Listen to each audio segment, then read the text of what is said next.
The Chicago School Board is doing away with its long-standing school rating system. The group met today to consider a new policy for school quality measurements. Joining us now to explain is Mila Kumpelova. She's a reporter with Chalk Beat Chicago. Mila, thank you for being here. I know you've done a lot of work on this story.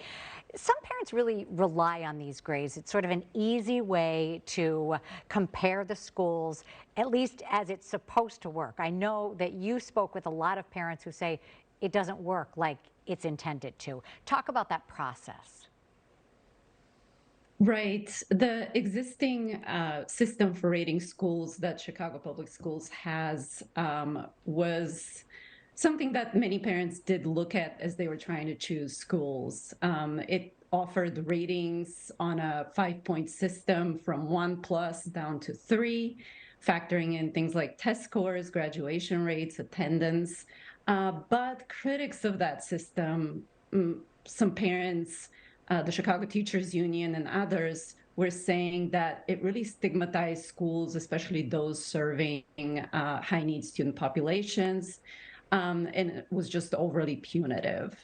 And the parent that you spoke with said that really they didn't take into account some of the mental health and social elements of a growing child, right? So she chose a school thinking it was the greatest academic school, but it wasn't the greatest for her child. That's right. I spoke with one of the parents who were part of an advisory group the district convened a couple years ago that included parents, teachers, principals, some experts, and some students as well, who were tasked with coming up with a new way to size up how well schools are doing. That would also take into account how the district goes about supporting schools as they are working to improve. So it seems like now, though, we're going to the opposite extreme. So we go from grading them to kind of no grade at all. So tell me about the new proposal.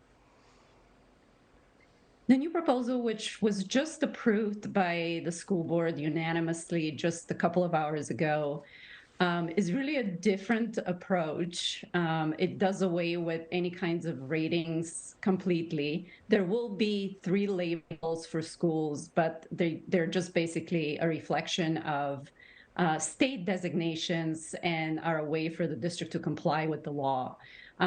Separately, the district will collect a lot of different metrics, many more than it did previously, but it'll just present that information on a dashboard to parents and let them essentially draw their own conclusions. It will also give, as I mentioned, more of a sense of what the district's responsibilities are to give schools the dollars, the guidance, the resources that they need to do better by students.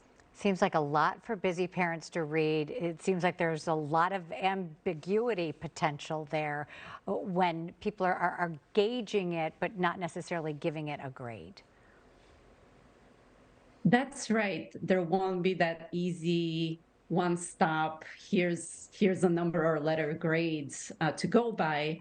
But supporters of the policy, folks on the school board who really enthusiastically backed it today, felt that it would be a fairer and more complete picture of how schools are doing. They did acknowledge that a lot of work remains to figure out exactly how to measure some of the things that they want to measure and how to present them to parents in a way that's accessible and easy to navigate. So we'll see how that goes in the coming year or two as the district works to create a dashboard with all of this data. Yeah, I guess it's got to be fluid, right? Because things are changing all the time. The most important thing is our kids. Thank you so much, Mila Kumpelova from Chalk Beat, Chicago. We appreciate your Thanks for insight. having me.